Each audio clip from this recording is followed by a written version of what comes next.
अस्सलाम वालेकुम वरहमतुल्लाहि वबरकातुहू। इत्तेहाद न्यूज़ में आप सभी का खैर मकदम है। कल बेलगाम शहर में तारीख एहतजाज मुसलमानों की जानिब से किया गया।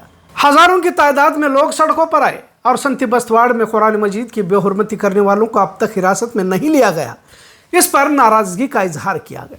बहरहाल कमिश्नर की जानिब से 4 अफरादों को हिरासत में लेने की बात 15 तारीख की शाम प्रेस कॉन्फ्रेंस के जरिए कही गई, पर ये 4 ईदगाह के मीनारों को नुकसान पहुंचाने के जुर्म को अंजाम दे चुके थे। खैर, संती बस्तवाड़ की वारदात पर बारहा चर्चा की जा चुकी है। पुलिस ने और भी अपराधों को पूछताछ के लिए हिरासत में लेने की बात भी सामने आ रही है, पर सवाल इसके आगे का है, आखिर कुरान मजीद की तौहीन करने की जरूरत के पीछे ऐसी क्या वजह थी? क्योंकि इस वारदात के बाद कई हिंदू लोगों ने भी इसे गलत कहते हुए सही मुजरिमों को हिरासत में लेकर सख्त कार्रवाई के बयान दिए हैं। यकीनन अगर पूरे मुल्क के हालात पर नजर डालते हैं तो उत्तर भारत में नफरती गिरोह ज़्यादा सरगर्म है और ख़ासकर भाजपा या संघीय विचारधारा के लोग नफरत के जरिए सियासी रोटियां सेंकने की फिराक में रहते हैं। बात संती बस्तवाड़ से शुरू करते हैं और मामला महज कुरान मजीद की तौहीन के साथ देश भर में मुसलमानों पर तशद्दुद कायम करना और इन्हें जहनी और जिस्मानी गुलामी में बंद करना, यही कोशिश जारी है। देश भर में 184 मामले मुसलमानों के खिलाफ पेश आए और ये तमाम मामले पहलगाम हमले के बाद पेश आए। पहलगाम हमले के बाद मुसलमानों को लेकर बात इस इंतहा तक पहुंच चुकी है कि कर्नल सूफिया कुरैशी तक को भाजपा लीडर नहीं बख्श रहे और कहा कि सूफिया कुरैशी दहशतगर्दों की बहन है। लिहाजा आज के मौजू में उन तमाम वारदातों का जिक्र करते हैं जिनमें मुसलमानों को प्रताड़ित किया गया, इनके कारोबार, इनकी मस्जिदें, दरगाह, इमामों को और यहाँ तक स्कूल जाने वाले बच्चों को भी गालियाँ तक देने की वारदातें अब पेश आ रही है और बढ़ती ही जा रही है। पहलगाम हमले के बाद एक मुनज़्ज़म साजिश के साथ वारदातों को अंजाम दिया गया है। अब संती बस्तवाड़ की वारदात के बाद पुलिस महकमा हरकत में तो आया है, लेकिन पिछली वारदातें भी शक के दायरे में आ जाती है। सीपीआई मंजूनाथ हिरेमठ को लापरवाही के इल्ज़ाम में माजूल किया गया, इनके सस्पेंड किया गया, पर मंजूनाथ हिरेमठ की भी तफ्तीश ज़रूरी है, क्योंकि इसे लापरवाही कही जाए या किसी सियासी दबाव में इसने वारदातों को नज़रअंदाज किया। जाहिर है पुलिस महकमा में भी कई ऐसे अफसरान दाखिल हो चुके हैं जो संघीय विचारधारा से मुतासिर है। छोटी सी वारदात को लेकर कुछ ही घंटों में वारदातें सुलझाने वाली पुलिस को इतना तवील अरसा क्यों लग रहा है, ये भी सवाल जायज बनता है। खैर, तफ्तीश जारी है और जल्द मुजरिम पकड़े जाएंगे ऐसी उम्मीद भी कर रहे हैं, पर मुल्की सतह पर जो वारदातें पेश आ रही है इसका कोई ताल्लुक तो इससे नहीं है। यकीनन जमहूरी तरीके से एहतजाज किया, कामयाब भी रहा, एक तरह से इत्तेहाद का मुजाहरा भी हुआ, पर जिस तरह से पहलगाम के बाद मुसलमानों को छेड़ने की, मॉब लिंचिंग की या फिर मुकद्दस किताबों को जलाने की वारदातें पेश आ रही है, इन साजिशों को भी समझने की जरूरत है। मुसलमानों को भी संजीदगी से लम्हे फिक्र करने की जरूरत है। उलमाओं का किरदार भी इसमें अहम है। मुल्क की सतह पर जो मजहबी तंजीमें हैं या मुसलमानों की बड़ी बड़ी तंजीमें हैं, जब पहलगाम वारदात के बाद इतने हमले मुसलमानों पर किए गए, इस पर खामोशी क्यों बरती जा रही है? APCR association of protection of civil rights की जानिब से 19 रियासतों में मुसलमानों पर नफरत के 184 मामले पेश आए हैं, जिन्हें तफसील में दर्ज किया गया। इस तंजीम के मुताबिक 22 अप्रैल से 6 मई 2025 के बीच भारत में रोजाना औसतन 10 से ज्यादा मुस्लिम मुखालिफ और नफरत की वारदातें पेश आ चुकी हैं। रिपोर्ट में 84 मुस्लिम मुखालिफ बयानात, 39 हमले, 19 वहशियाना वारदातें, 3 कत्ल और 12 लिंचिंग की कोशिश नफरती भीड़ की जानिब से की गई है।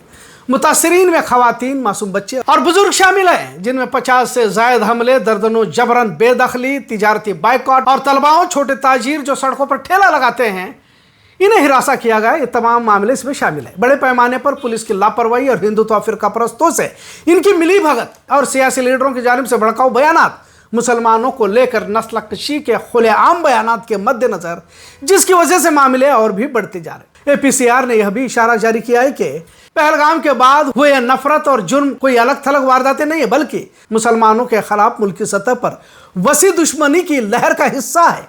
184 में से 106 नफरत भरी वारदातें सीधे पहलगाम हमले से मुतासिर है, जिसका इस्तेमाल फिरका परस्त तंजीमों ने तशद्दुद और भेदभाव की जामे वारदातों को सही ठहराने के लिए किया है। APCR ने कहा कि कम से कम 316 लोगों पर सीधे हथियारों से हमला किया गया, उन्हें परेशान किया गया या उन्हें उन इलाकों से निकाला गया। मुसलमानों को इस तरह निकालना उनकी साजिश और उनकी तहजीब का हिस्सा है। APCR ने यह भी कहा कि खबरों को हकीकी आंकड़ा समझना अब भी मुश्किल है, क्योंकि कई वारदातों को दबाया गया, जिनमें पुलिस, सियासी लीडर और खौफजदा मुसलमान जो जुल्म के बाद भी खामोश रहना बेहतर समझते हैं। खैर, वारदातें तो बहुत है, लेकिन कुछ का तस्करा करते हैं। गुजरात अमरेली में मदरसे पर इसलिए बुलडोजर चलाया गया क्योंकि मौलाना के व्हाट्सएप चैट पर किसी पाकिस्तानी ने मैसेज किया था। खैर, जब पूछताछ की गई तो वारदात कुछ भी नहीं थी, तो मौलाना को छोड़ दिया गया। पर दूसरे दिन गैरकानूनी मदरसा कहते हुए बुलडोज किया गया, जबकि सुप्रीम कोर्ट का ऑर्डर है कि किसी भी तामीरशुदा इमारत को तोड़ा नहीं जाएगा। वाज़ह रहे कि मदरसा पिछले 30 सालों से उसी जगह पर वाक़ है। यह भी तवज्जो के काबिल है कि मदरसे के आसपास की तकरीबन 300 मकानात हिंदुओं के हैं और ये भी उसी ज़मीन पर वाक़ हैं, लेकिन वहाँ बुलडोज़र नहीं चलाया गया। खैर, यहाँ अदालतों का सुनता कौन है? बिहार बेगूसराय में मुस्लिम नौजवानों पर मुकेश यादव, रवीश यादव समेत और दिगर 5 गुंडों ने एक दो नहीं बल्कि बंदूक से 50 राउंड फायर किए, जिसमें कई मुस्लिम नौजवान शदीद जख्मी हुए। लिहाजा अब तक किसी की गिरफ्तारी की खबर नहीं है। इसी तरह जयपुर में 50-60 हिंदू लड़कों ने मिलकर 17 साल के मोहम्मद इकबाल की मॉब लिंचिंग की और उसे जान से ही मार दिया गया। एक और वारदात बिहार सीवान से है, जिनमें 2 भाइयों को इसी नफरती भीड़ ने मॉब लिंचिंग कर मार दिया, जिसमें जाकिर कुरैशी की मौत हुई तो दूसरा भाई निहाल कुरैशी जिंदगी मौत की लड़ाई लड़ रहा है। खैर, इन तमाम के तफसीलात तो हैं, पर काफ़ी लंबी वीडियो बन सकती है। सबसे ज़्यादा उत्तर प्रदेश में मुसलमानों के खिलाफ तशद्दुद की वारदातें पेश आई है। कुल 46 मामले यूपी में पेश आए। हिमाचल प्रदेश में 6, पंजाब में 4, हरियाणा में 9, दिल्ली में 6, राजस्थान में 3, मध्य प्रदेश में 20, महाराष्ट्र में 24, कर्नाटक में 7, केरला में 2, कश्मीर में 2, चंडीगढ़ में 6, उत्तराखंड में 24, बिहार में 6, असम में 1, वेस्ट बंगाल में 9, उड़ीसा में 1, तेलंगाना में 3, आंध्र में 1। ये भी इसमें बहुत सारे मामला दर्ज नहीं है। बेलगाम संतीवा स्वाड़ की भी वारदात इसमें दर्ज नहीं की गई है। इसी तरह बम्बई वाशिम में भी वीएचपी बजरंग दल की जानिब से कुरान मजीद की बेहुरमती पिछले महीने की गई थी। लिहाजा रिपोर्ट में 24 मुस्लिम मुखालिफ बयानात, 39 हमले, 19 वैश्याना वारदातें और 3 कत्ल और 12 लिंचिंग की कोशिश नफरती भीड़ की जानिब से की गई है। अब इन तमाम वारदातों को बेलगाम की वारदात से जोड़कर देखा जाए तो क्या कहीं ये भी साजिश का हिस्सा तो नहीं है? क्योंकि मुल्क की सतह पर साजिश तो चली जा रही है। इसे संजीदगी से समझने की जरूरत है। किसी भी वारदात को मुसलमानों से जोड़कर इन्हें कटघरे में खड़ा करने की कोशिश की जाती रही है। सिर्फ बात अब एहतजाज तक ही ना हो, क्योंकि फिरका परस्त चाहते ही हैं कि किसी न किसी तरह से मुसलमानों को इन्हीं मामलात में उलझा कर रखा जाए, ताकि डर खौफ के साथ असल मौकूफ से भी दूर रखा जाए।